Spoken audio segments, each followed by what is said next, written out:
There's a term among people with late hearing loss, such as myself, where you talk together on forums and things like that for deaf people or hard of hearing people, and the term is called between worlds. And it's called that on many levels. There's a lot of reasons they refer to that between worlds. If you think about it, a person who is born deaf, imagine you or somebody you knew, a family member, was born deaf.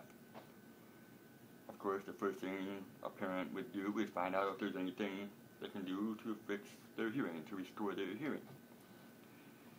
That's natural for a parent to think that, you know. So, they find out they can't restore their hearing. Of course, the next step is you're going to think about, how am I going to raise this child, teach it to communicate so we can grow up to have a happy, fulfilled life. Most common option is sign language. So the family, friends would most likely learn sign language, and it would be a slow process. They won't have to learn it all at once. As the child grows and their vocabulary grows, so will their family and friends. So this person would grow up being deaf. Their whole life has been that way. Everybody around them knows that they're that way, and they learn to communicate as they grew up. It wasn't like going to sign language classes and boom, boom, boom, I learned it in 1 week. No, they spent years learning it as the child learned it. So that person is, I'm not saying that they can have a hard time in life being deaf. Sometimes they do. That's why they have deaf cultures. You know, there's been time with people who are also deaf, so they have a culture. It makes sense, you know. Just like people that speak a certain language would most likely gather together. But anyways, so this person grew up with it, they're prepared for it. It's the only way they know. Now look at another person who, like myself, lost their hearing later in life. Mine was gradual hearing loss and eventually went to deafness, but some people lose it like that. Accident, illness. Anyways, they grew up hearing, then they lost their hearing. This person didn't grow up with it. They don't know sign language. Even if they went out to learn, they're not going to be as fluent as the person that grew up with it. They're not have as many friends and family that know sign language. So that's what makes them part of the reason they say they're between worlds. This person, he lost his hearing later in life, they'd have a hard time in school, job interviews, things like that. Because, yeah, you can get an interpreter. What good is that if they don't know sign language, if they're not fluent?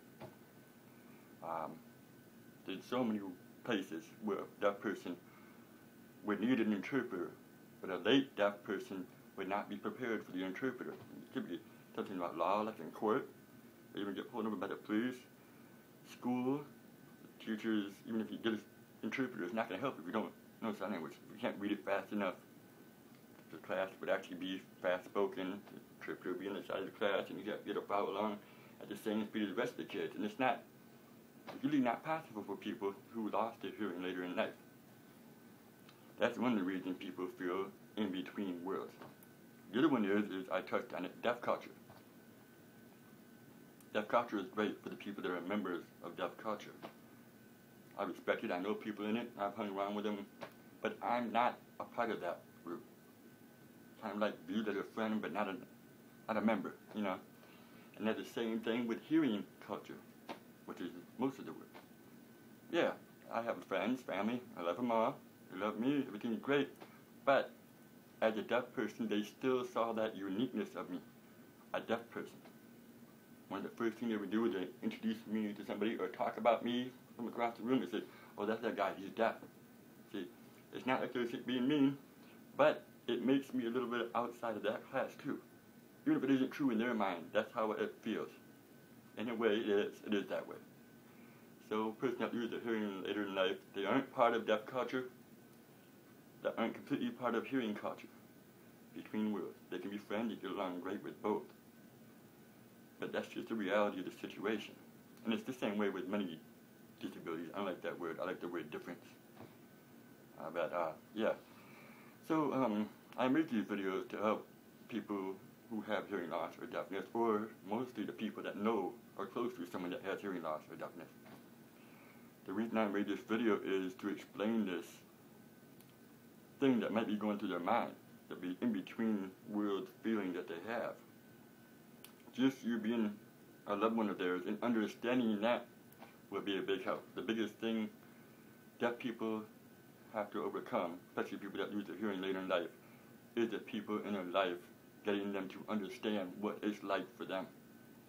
Just them understanding will make things a lot easier. So I just wanted to explain that little aspect of late deafness so people can understand it. And if you know somebody that's late deafened, maybe this will help you understand what they're going through, and through that understanding, communication will be a little bit easier. Thank you.